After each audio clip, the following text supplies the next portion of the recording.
తెస్సలోనికి రాసిన రెండో పత్రిక 1వ అధ్యాయము ఇప్పుడు 4వ వచన భాగాన్ని చదువుకుంటూ ఉన్నాం. అందువలన మీ హింసలన్నిటిలోనూ మీరు సహించుచున్న శ్రమలలోనూ మీ ఓర్పును విశ్వాసమును చూచి మేము దేవుని సంఘములలో మీ యందు అతిశయపడుచున్నాము. దేని కొరకు మీరు శ్రమపడుచున్నారో ఆ దేవుని రాజ్యమునకు మీరు యోగ్యులని ఎంచబడు నిమిత్తము మీరిట్లు ఓర్చుకొనుట దేవుని న్యాయమైన తీర్పునకు స్పష్టమైన సూచన అయి ఉన్నది. ఈ మాటల్లో ఉన్న విషయాలు కూడా ధ్యానిద్దాం. విషయాలు మీకు జ్ఞాపకం చేస్తున్నాను. అందువలన మీ హింసలన్నిటిలో అన్నాడు. హింసలు ఉన్నాయి, అందులో మీ శ్రమలలో సహించుచున్నారన్నాడు. అంటే శ్రమలు ఉన్నాయి, ఓర్పు ఉంది, విశ్వాసం ఉంది, అందులో కనిపిస్తా ఉన్నాయి మనకు. ఆ తర్వాత దేని కొరకు మీరు శ్రమపడుచున్నారో ఆ దేవుని రాజ్యమునకు మీరు యోగ్యులు అనే మాట కూడా అందులో కనిపిస్తూ ఉంది. కనుక ఈ విషయాలను మనం కొద్దిగా ధ్యానం చేద్దాము. హింసలు, శ్రమలు, ఓర్పు, విశ్వాసము, ఆ పైన అందులో కూడా అతిశయం అనేటువంటి మాట కూడా ఉంది. మీ యందు అతిశయపడుచున్నామనే మాట. ఆ తర్వాత యోగ్యత అని ఉంది. ఈరోజు మనము హింసల గురించి మాట్లాడుకుందాం. ఈరోజు అదే మన పాఠం. మీ హింసలన్నిటిలోనూ అన్నాడు కదా. కాబట్టి ఇవన్నీ కూడా మనం ఉత్తిన ఏదో పరుగున పోవాల్సిన అవసరం లేదు. చక్కగా మనం నేర్చుకోవాలి. హింసలు అనే దాని గురించి చెప్తున్నాను. హింసలు అనేవి వేరు, శ్రమలు అనేవి వేరు. ఎప్పుడు గుర్తుపెట్టుకోండి మాట. శ్రమలు వేరు, హింసలు వేరు. హింసలు అంటే ప్రభువు కొరకు మనం బ్రతుకుటలో మనకు వచ్చేవి. ప్రభువు కొరకు మనం బ్రతికినప్పుడు, ప్రభువు నామాన్ని మనం గణపరిచినప్పుడు, ప్రభువు కొరకు పనిచేసినప్పుడు మనకు వచ్చేవి హింసలు. అలాంటి హింసలు ఎంత దారుణంగా ఉంటాయంటే మానసికంగా ఉంటాయి, శారీరకంగా ఉంటాయి, తర్వాత కుటుంబ పరంగా కూడా ఉంటాయి. మానసికంగా ఉంటాయి హింసలు. మానసికంగా అంటే మనసును కృంగదీసేవి. రకరకాల కామెంట్లు చేస్తూ ఉంటారు మనం వచ్చేటప్పుడు. మన గురించి చెడుగా ప్రచారం చేస్తూ ఉంటారు, చెడు మాటలు పలుకుతూ ఉంటారు. అవి మనసును కృంగదీస్తూ ఉంటాయి. వాళ్ళు మనను హరాస్మెంట్ అంటారు కదా, ఆ మానసికంగా మనల్ని చంపేయడానికి ఒత్తిడి చేస్తూ ఉంటాయి ప్రభు కొరకు బ్రతికినప్పుడు. శారీరకంగా అంటే వాళ్ళు ఏమైనా చేయొచ్చు. అందులో కొంతమంది అయితే హత్య చేస్తారు, కొంతమంది అయితే లైంగికంగా వేధిస్తారు, కొంతమంది అయితే దెబ్బలు కొట్టి బాధిస్తారు. ఇవన్నీ హింసలు అంటారు వీటిని. అలాంటి పరిస్థితులన్నీ కూడా కలిపితేనే అవి. ఆ తర్వాత కుటుంబ పరంగా హింసలంటే వారు చేసేటువంటి పనిలో నిన్ను కృంగదీయడానికి, నిన్ను బాధ పెట్టడానికి, నిన్ను దేవుని పనిలోనికి వెళ్లకుండా చేయడానికి అవసరమైతే ఏం చేస్తారంటే కుటుంబంలో ఉన్న వ్యక్తుల మీద కూడా దాడి చేస్తారు, కుటుంబంలో వ్యక్తులను కూడా ఇబ్బంది పెడతారు. ఇవన్నీ కూడా కుటుంబ పరంగా వచ్చేటువంటి హింసలు. ఒక సంఘం ఎంత గొప్పగా ప్రార్థన చేసినా, ఎంత గొప్పగా చెప్పినా, సేవకుడు ఏదైనా చిన్న ఇబ్బంది కలగగానే వెంటనే సిద్ధంగా ఉంటారు కొంతమంది కదా. వాళ్ళు పనిగట్టుకుని ప్రచారం చేస్తారు. ఎంత గొప్పగా ప్రచారం చేస్తారంటే ఆడంత దుర్మార్గుడైనా కానీ సేవకుని దుర్మార్గుడు అంటాక మాత్రం వెనగాడ్డు. అవతలోడు పనికిమాలినోడైనా కానీ నీతిమంతుడైన వారిని నిందమోపడానికి ఎప్పుడు సిద్ధంగా ఉంటాడు. ఇవన్నీ హింసలు. గృహ హింస అంటారు, తెలుసు కదా మనకి. ఇంట్లో పెట్టి నానా హింసలు పెడతారు, టార్చర్ పెడతా ఉంటారు, నానా రకాలుగా మాట్లాడుతూ ఉంటారు, లేనిపోని నిందలు మోపుతూ ఉంటారు, చెడుగా ప్రచారం చేస్తారు. ఇదంతా నీకు తెలియదు, కానీ నీ గురించి చెడుగా బయటికి వెళ్ళిపోతూ ఉంటుంది. చూసిన వాళ్ళందరూ రకరకాలుగా నిన్ను అనుకుంటూ ఉంటారు. ఎందుకు ఎలా అనుకుంటున్నారో కూడా నీకు తెలియదు. ఆల్రెడీ నీ మీద ప్రచారం చేశారు. ఇది హింస. అటు మానసికంగా కృంగదీస్తారు, ఇటు కుటుంబ పరంగా కృంగదీస్తారు, అటు శారీరకంగా కూడా వేధిస్తారు. ఈ రోజున పేపర్ నిండా ఏమంటే శారీరకమైన హింసలు ఎక్కువ. ఈరోజు కాదు, ఎప్పుడు కూడా ఇటువంటి హింసలు మనకెందుకు వస్తాయి? అక్కడ తెస్సలోనిక పత్రికలో అంటున్నాడు, మీ హింసల్లో కూడా మీరు అంటున్నాడు, మీ హింసల్లో కూడా మీరు ఓర్చుకున్నారు, మీరు హింసల్లో కూడా మీరు సహించుకున్నారు అంటాడంటే అసలు హింసలు అనేవి ఇంత భయంకరంగా మనం ఎందుకు వస్తాయి మనకి హింసలు అనంటే దేవుని నామాన్ని ఘనపరచుటలో, సత్య సంబంధమైన సువార్తను ప్రకటించటలో, దేవుని కొరకు బ్రతుకుటలో, మన జీవితాన్ని దేవునికి అర్పించుటలో మనం తీసుకున్నటువంటి నిర్ణయాన్ని బట్టి, మన బ్రతుకు విధానాన్ని బట్టి ఇవన్నీ కూడా దేవుడు కూడా అనుమతిస్తాడు. అయినప్పటికీ కూడా ఆ సేవకుడు ఎలాగైతే ధైర్యంగా నిలబడ్డాడో మనం కూడా అలాగే ధైర్యంగా నిలబడాలి. అది హింస. కనుక మీ హింసలో అంటే యేసుక్రీస్తు ప్రభువారు కూడా కొండ మీద ప్రసంగం చేసినాడు. ఫస్ట్ ఈ మాట చెప్పాడు, ఆ మాట కూడా చెప్పాడు. చూడండి, మత్తయి సువార్త 5వ అధ్యాయము 10, 11 వచ్చిన భాగాలు చదవండి ఒకసారి. మత్తయి సువార్త 5వ అధ్యాయము 10, 11 వచనాలు చదవండి. నీతి నిమిత్తము హింసింపబడు వారందరూ ధన్యులు, పరలోక రాజ్యము వారిది అన్నాడు. ఎవరి కోసం అంట? నీతి నిమిత్తం. ఇందాక కూడా చెప్పాను కదా, నీతిమంతులే కదా ఖర్జూర వృక్షములే వేస్తారు, నీతిమంతులనే కదా దేవుడు ఎత్తుకుంటానన్నాడు. అలాగే నీతి నిమిత్తము హింసించబడి వారు ఏమవుతారు? ధన్యులు. అంటే వీళ్ళకి అసలు హింస ఎందుకు వస్తుంది అని అంటే, నీతి కలిగినటువంటి దైవత్వపు లక్షణాలు కలిగిన నా జీవితాన్ని బట్టే మనకు హింస కలిగిద్ది. లోకానుసారంగా లోకంలో ఉన్నట్టుగా నువ్వు బ్రతికితే నీకు ఏ హింస ఉండదు. దేవుని కొరకు బ్రతికినప్పుడే ఆ హింస మనం అనుభవించాల్సి వస్తుంది. కనుక హింసించబడిన వారు ధన్యులు అని ఆయన అంటున్నాడు. నా నిమిత్తము అంటే ఎవరు మాట్లాడుతున్నారు ఈ మాట? యేసుక్రీస్తు ప్రభువారు చెప్తున్నారు. నా నిమిత్తము ప్రజలు మిమ్మును నిందించి, మిమ్మును హింసించి, చూసారా, నిందలు మోపుతారు, హింసిస్తారు, అబద్ధముగా చెడ్డ మాటలల్లా పలుకుతారు మీ మీద, మీరు ధన్యులు అంటున్నాడు. ముందుగానే ఈ మాటలు ప్రభు మనకి ఎందుకు చెప్తున్నాడు అంటే, మనము కృంగిపోకూడదని మనల్ని ప్రిపేర్ చేస్తున్నాడు. నాయనా, మీరు నా దగ్గరికి వచ్చారు, నీతి కొరకు బ్రతకాలనుకుంటున్నారు, రక్షణ కార్యమును జరిగించాలనుకుంటున్నారు, దైవికమైనటువంటి గృహాల్లో ఎదగి ఫలించాలనుకుంటున్నారు గనుక ఈ హింస మీకు వస్తుంది. ఎందుకంటే లోకములో ఉన్నవాడే హింసకుడు, లోకములో ఉన్నవాడే చెడ్డవాడు. ఆయన మీరేం భయపడకండి, మీరు లోకములో ఉన్నవానికంటే నేను గొప్పవాని అన్నాడు ప్రభు యోహాను సువార్తలో. లోకములో ఉన్నవానికన్నా నేను గొప్పవాని, కాబట్టి మీరు భయపడొద్దు, నేను లోకాన్ని జయించాను కదా అన్నాడు.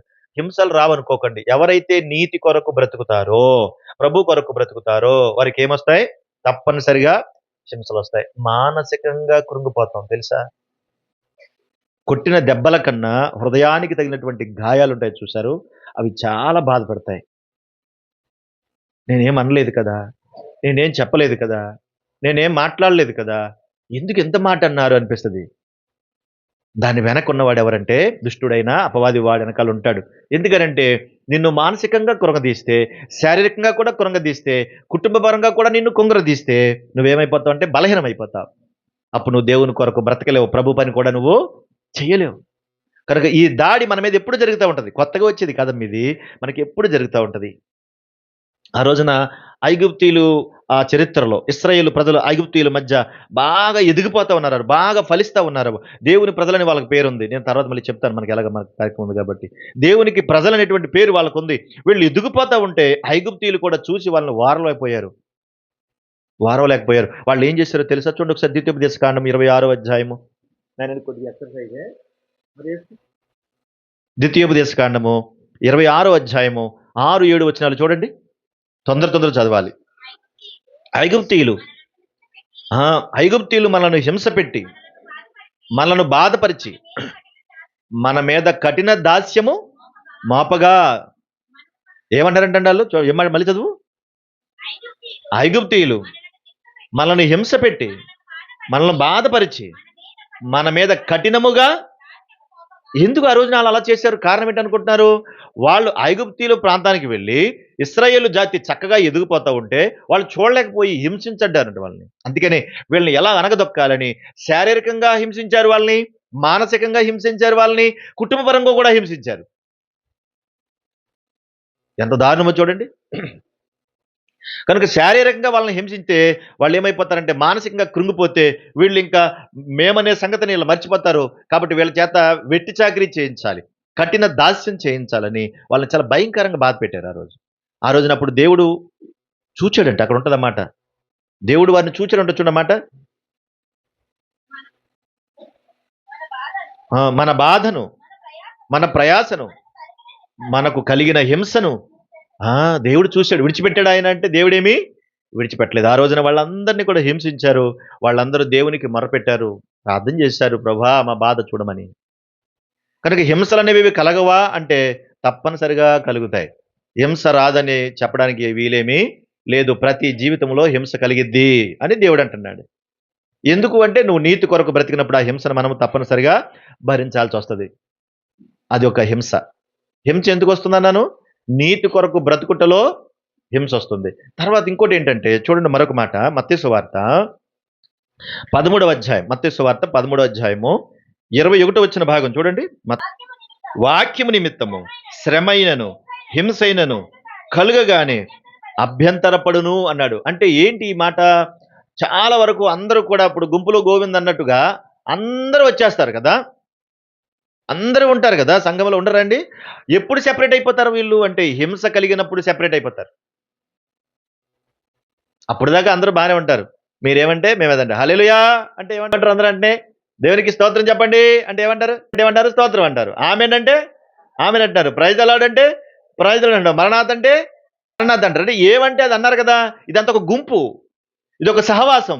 కానీ ఎవరికైతే హింస కలుగుతుందో, హింస కలిగినప్పుడు సెపరేట్ అయిపోతారు, సైడ్ అయిపోతారు. అప్పుడప్పుడు చూడండి, రోడ్ల మీద పోలీసు వాళ్ళు ఆపారనుకోండి, బళ్ళు కార్లు ఆపుతా ఉంటారు కదా, ఆపినప్పుడు కొంతమంది వెళ్ళిపోతా ఉంటారు ధైర్యంగా, కొంతమంది ఆగిపోతారు. ఎవరు వీళ్ళు చెప్పండి? వాళ్ళు ఎందుకు వెళ్ళిపోయారు, వీళ్ళు ఎందుకు ఆగిపోయారు? ఆ? వాళ్ళు ఎందుకు వెళ్ళిపోయారు, వీళ్ళు ఎందుకు ఆగిపోయారు అంటే వాళ్ళ దగ్గర అన్నీ ఉన్నాయి కనుక వాళ్ళు ఏమయ్యారు, ధైర్యంగా వెళ్ళిపోయారు. అడిగాడు అనుకో, ఇదిగో అని చెప్తాడు. మరి వీడెందుకు ఆగిపోయాడు, వీడి దగ్గర ఏమీ లేవు. అది హింస అంటే. అది హింస కలిగినప్పుడు వెంటనే కూడా సైడ్ అయిపోతారు. దేవుని కొరకు బ్రతుకుతున్నప్పుడు ఒరేయ్ మన కులం ఏంటి, మన మతం ఏంటి, మన ప్రాంతం ఏంటి, మన బతికేంటి, మనం ఎవరం, కొంచెం కష్టం రాగానే నువ్వు సైడ్ అయిపోతావు. కానీ దేవుని కొరకు బ్రతికేటప్పుడు ఏవైనా జరగని, ఎలాగైనా జరగని అంటాను. నీతి కొరకు నిలబడ్డమంటారు దాన్ని. మన బ్రతుకులో ఇలాంటివి రావు అంటే అబద్ధం. ఖచ్చితంగా ఇవన్నీ వస్తాయి. చూడండి, అందుకే ఉద్యోగాలు చేసే వాళ్ళు కూడా, ఉద్యోగంలో కూడా హింస వాళ్ళకి. ఎందుకు? పెళ్ళికి వెళ్తున్నాను పంపించేస్తాడు, దినానికి వెళ్తున్నాను పంపించేస్తాడు, కానీ ప్రార్థనకి వెళ్తున్నాను అసలు సమస్యలు ఆపేస్తాడు. అందుకే పాముల వలె వివేకముగా ప్రవర్తించమన్నాడు. దేవుని కొరకు బ్రతుకుటలో ఎప్పుడైతే హింస వస్తుందో, ఆ హింసించేటువంటి సమయంలో సైడ్ అయిపోతారు చాలా మంది. దేవుని కొరకు భరించడానికి ఇష్టం ఉండదు వాళ్ళకి. దేవుని కొరకు ఏ బాధ అనిపించాలన్నా వాళ్ళకి ఇష్టం ఉండదు వాళ్ళకి. దేవుని కొరకు కొంచెం ఇబ్బంది రాగానే సైడ్ అయిపోతారు. దేవుని కొరకు ఏదైనా నష్టం వచ్చినా వాళ్ళు భరించలేరు. ఈ ప్రభువుని నమ్ముకున్నాను, నాకు అంతా నష్టం వచ్చింది కాబట్టి దేవుడు నాకు వద్దు, వాక్యము నిమిత్తము వెంటనే అభ్యంతరం రాగానే తప్పుకుంటారంటండి వాళ్ళు. అక్కడే ఉంది కదా, ఎందుకు అలాగంటే వారిలో వేరు లేదు అన్నాడు దేవుడు. వారిలో వేరు లేదన్నాడు. కాబట్టి ఏ కష్టమైన, సుఖమైన, బాధ అయినా, కన్నీళ్ళైనా, ఏదైనా నువ్వు బాప్తిసం తీసుకున్నప్పుడు వాగ్దానం చేసావు కదా దేవునికి, ఆ వాగ్దానం నిలబెట్టుకుంటే నీకు హింసలు వస్తాయి. ఆ హింసను భరిస్తేనే నీకు జీవ కిరీటం వస్తుంది. అందుకే మీరు హింసల్లోనూ అంటే తప్పనిసరిగా భరించాలనే కదా దేవుడిచ్చాడు. మరి ఇవన్నీ భరించాలి మనం. కనుక అభ్యంతరం వచ్చింది అంతే వెంటనే విడిచిపెట్టే పరిస్థితులు ఎప్పుడు మన జీవితంలో రాకూడదు. చూడండి ఒకసారి మార్కు సువార్త 10వ అధ్యాయం. మనం అలా నిలబడాలి, దేవుని కోసం నిలబడాలి అంటాడు దేవుడు. ఒకవేళ అలా నిలబడితే మన స్థితి ఏంటి? తర్వాత మార్కు సువార్త 10వ అధ్యాయము 30వ భాగం. మార్కు సువార్త 10:30. 28 గారు చదువమ్మా. పేతురు, ఇదిగో మేము సమస్తమును విడిచిపెట్టి నిన్ను వెంబడించితిమని ఆయనతో చెప్పసాగాను. పేతురు అంటున్నాడు, అన్ని విడిచిపెట్టి నీతో పాటు వస్తున్నాం నాయనా, మరి మా పరిస్థితి ఏంటి? పేతురు తొందరపాటు ఎక్కువ కదా, మనలో ఉన్నారు కొంతమంది తొందరపాటు వాళ్ళు. అందుకని అడుగుతున్నాడు. అప్పుడు ప్రభు మాట్లాడుతూ అంటున్నాడు ఆయన, అందుకు యేసు ఇట్లా, నేను నా నిమిత్తమును, సువార్త నిమిత్తమును, ఇంటినైనను, అన్నదమ్ములనైనను, అక్కచెల్లెనులైనను, తల్లిదండ్రులైనను, పిల్లలనైనను, భూములనైనను విడిచిన వాడు ఇప్పుడు ఇహమందు హింసలతో పాటు అన్నాడు. చూడండి, ఇప్పుడు ఇహమందు, ఇహమంటే ఈ లోకం, ఇప్పుడు ఈ లోకములో హింసలతో పాటు అంటే హింసలు ఉన్నాయనా లేదనా? ఉన్నాయి. ఎలా ఉన్నాయి? అక్కడ పైన రాయబడిన మాటల ప్రకారంగా చూస్తే, నా నిమిత్తము, సువార్త నిమిత్తం ఇంటిని, అన్నదమ్ములు, అక్క చెల్లెళ్ళు, తల్లిదండ్రులు, పిల్లలు, భూములు అన్ని విడిచిపెట్టి వచ్చాం మేము, మా పరిస్థితి ఏంటని పేతురు అడుగుతుంటే, నిజమే నాయనా, నువ్వు అన్ని విడిచిపెట్టి వచ్చావు కనుక ఇప్పుడు ఇహమందు హింసలతో పాటు నూరంతలుగా ఇండ్లు, అన్నదమ్ములు, అక్కచెల్లెలు, తల్లులు, పిల్లలు, భూములు రాబో లోకమందు నిత్య జీవమును పొందుము అని. ప్రవ్వా, ఇంటిని విడిచిపెట్టాం, అన్నదమ్ములు విడిచిపెట్టాం, తల్లిదండ్రులు విడిచిపెట్టాం, బంధువులు విడిచిపెట్టాం, అలా అందరిని విడిచిపెట్టి వచ్చాం. మరి నీతి కలిగినటువంటి మార్గంలోనికి వస్తే వాళ్ళందరూ ఏమంటారు? పేతురు గారి ప్రశ్న. మరి మా పరిస్థితి ఏంటప్పుడు అంటే, ఎవరో రారు, నువ్వేం బాధపడొద్దు, ఇహమందు హింసలతో పాటు వాళ్ళు హింసిస్తున్నారు పక్క నుంచి నిన్ను, వాళ్ళతో పాటుగా నూరంతలుగా నువ్వేం సంపాదించుకుంటావు? అన్నదమ్ములు, అక్క చెల్లెళ్ళు, తల్లిదండ్రులు అందరినీ సంపాదించుకుంటాం అన్నారు. వేరు ఎక్కడున్నారు అందరంటే, ఇదిగో మనమే మేమెవరో రాము. మీరెందుకు రావడం? మేము వస్తాం. ఎక్కడున్నారు మీ అన్నదమ్ములు? ఇదిగో వీళ్ళందరూ నా అన్నదమ్ములే. నీ తల్లిదండ్రులు లేరి, వీళ్ళందరూ నా తల్లిదండ్రులే. ఎక్కడున్నారు నీ తోడబుట్టినోళ్ళు? వీళ్ళందరూ నా తోడబుట్టినోళ్లే. అందుకనే ఆత్మీయులు ఎప్పుడు విడిచిపెట్టకూడదని చెప్తాను. కారణం ఏంటనుకుంటున్నారు? ఎక్కడ ఏ కార్యక్రమం జరిగినా ఇంట్లో వాళ్ళు అంటే శరీర సంబంధులు ఉన్నా లేకపోయినా అక్కడ ఎవరు ఉండాలి? ఆత్మ సంబంధమైన బిడ్డలు మన అందరం ఉండాలి అక్కడ. ఎవరైనా చనిపోయారా? వార్త తెలియగానే టక్క టక్క టక్క వచ్చేయాలి. ఎవరైనా ఇంట్లో ఏదైనా కార్యక్రమం జరుగుతుందనా వెంటనే అందరం వెళ్ళిపోవాలి అక్కడికి. అందరిని ఆహ్వానించాలి అక్కడ. చాలా మంది సంఘాన్ని చిన్నగా చూస్తారు. అర్థం కాదు వాళ్ళకి, మూర్ఖులు. సంఘాన్ని చిన్నగా చూస్తారు. సంఘానికి పిలిపివ్వరు. సంఘానికి చెప్పరు. సంఘం దగ్గరికి వచ్చినడికి చాలా చిన్నగా చూస్తారు. లోకస్తులు మాత్రం డైరెక్ట్ గా చేస్తారు. లోకస్తులకు అందరికి ఒక రకమైన భోజనాలు, సంఘానికి ఒక రకమైన భోజనాలు. ప్రమాణకరం అది దేవునికి. లోకస్తుల కన్నా గొప్పవాళ్ళు నీ ఇంటి సంబంధులు, నీ ఆత్మ సంబంధులు దేవుని బిడ్డలే, సంఘమే. కనుక సంఘానికి ఇంపార్టెన్స్ ఇవ్వాలి ఫస్ట్. నూరంతలుగా అన్ని విడిచిపెట్టొచ్చాం ప్రభా అంటే, నూరంతలకు నువ్వు సంపాదించుకుంటున్నావు చూడు నాయన ఇవన్నీ నీకే అన్నాడు పేతురు గారితో. ప్రభు అంటున్నాడు. అందుకే సంఘానికి ఇంపార్టెన్స్ ఇవ్వాలి ఫస్ట్. ఎవరు వచ్చినా రాపోయినా సంఘం అక్కడ ఉండాలి. ఎవరైనా చనిపోయారా ముందు అక్కడికి వెళ్ళిపోవాలి సంఘం. సంఘానికి ఇంపార్టెన్స్ ఎవరు? సేవకుడికి ఇంపార్టెన్స్ ఎవరు? ఊరంతా తెలిసే కానీ సంఘానికి తెలియదు, ఊరంతా తెలిసే కానీ సేవకుడికి తెలియదు. పలానా అంట కదండి మీకు తెలియదా అంటే, నాకు తెలియదమ్మా. ఎంత అవమానం అండి. వాళ్ళు ఎవరో వచ్చి ఇలాగ అయిందంటే మీకు తెలుసా అంటే, నాకేం తెలుసు. ఎవరో చెప్పేదాకా ఉంటే ఎలా ఉంటుంది చెప్పండి. ఫస్ట్ ఇంటి వారికి తెలియాలి. దేవుడు అంటున్నాడు, ప్రభు చెప్తున్నాడు, సమస్తమును విడిచిపెట్టొచ్చాం ప్రభా పేతురు అంటున్నాడు. ఇహమందు హింసలు ఉంటాయి నీకు, అన్ని విడిచిపెట్టావు కదా అందుకు నీకు హింసలు ఉంటాయి.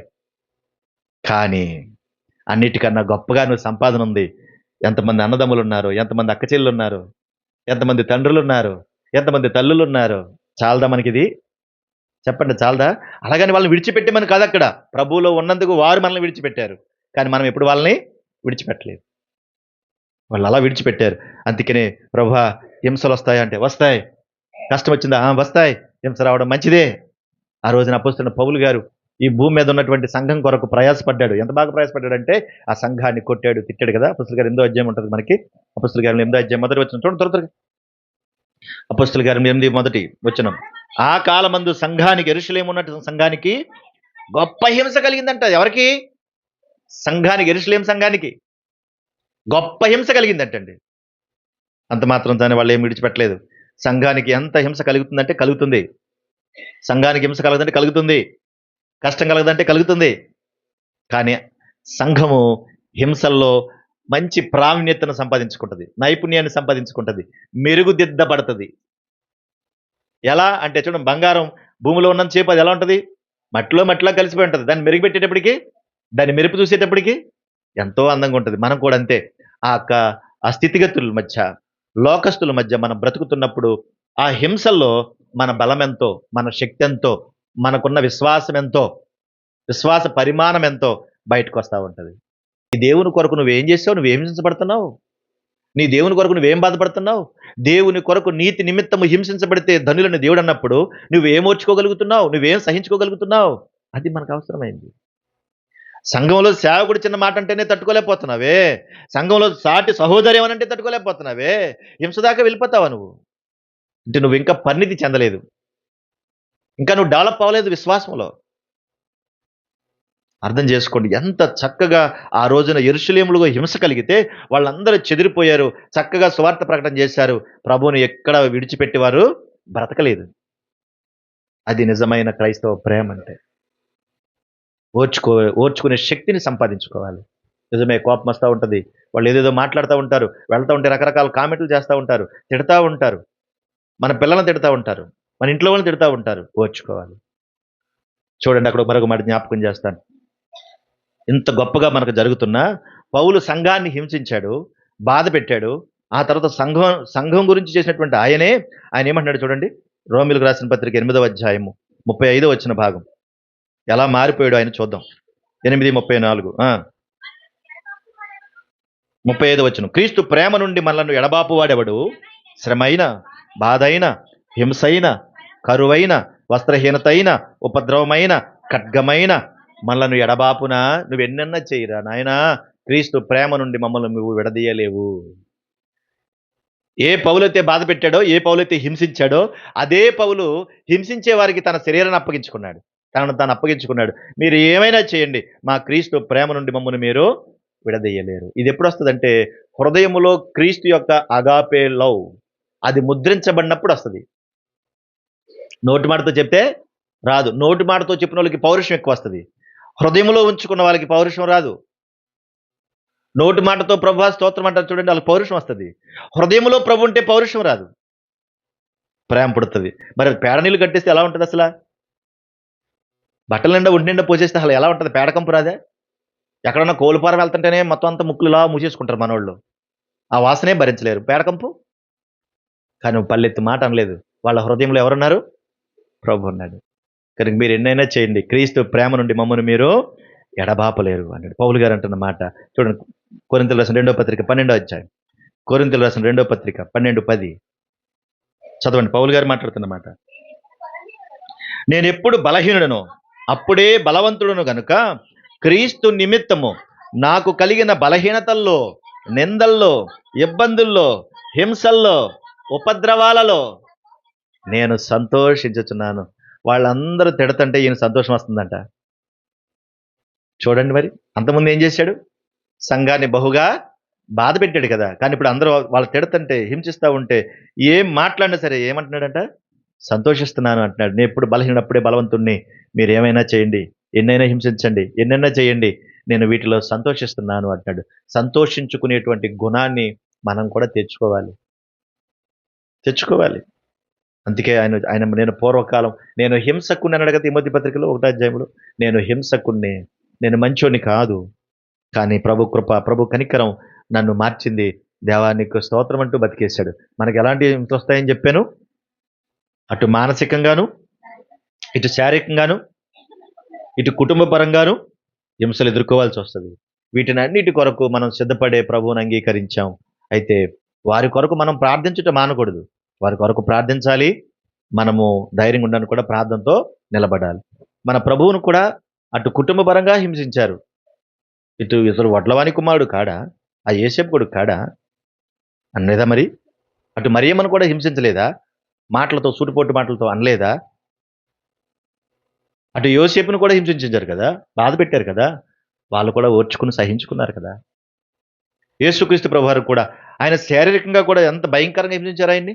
కొడా దెబ్బలు కొట్టారు, మొల కిరీటం పెట్టారు, చెంపల మీద కొట్టారు, ఈపి మీద తెరిచారు, ఆయన వస్త్రాలు చించారు, అన్ని చేసి మళ్ళీ ముఖం మీద ఉమ్మూశారు. ఇదంతా శారీరక హింస. మానసికంగా రకరకాలుగా మాట్లాడినా కూడా ఆయన గొర్రె మౌనంగా ఉన్నట్టుగా ఆయన మౌనంగానే ఉండి భరించాడంట కదా.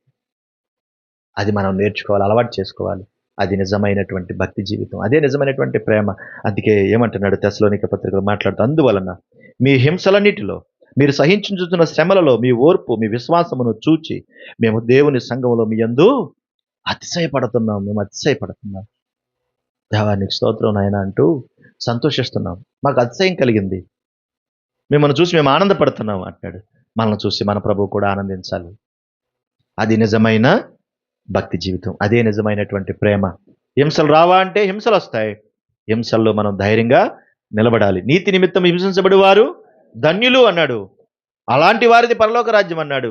అంతేకాదు, నా నిమిత్తము మీ మీద చెడ్డ మాటలు పలుకుతారు, మిమ్మల్ని హింసిస్తారు, మీ మీద అపనిందలు మోపుతారు, మీరు ధన్యులు అన్నాడు. వీటికి విరుద్ధంగా ఉంటే ధన్యులు కారు. ఇలాంటి వారు దేవుణ్ణి ఎప్పుడు గనపరుస్తారు. కనుక మన జీవిత కాలంలో మనం కూడా అదే చేయాలి. అట్టి కృప ప్రభు మనకు తోడే ఉండును గాక. ఆమేన్.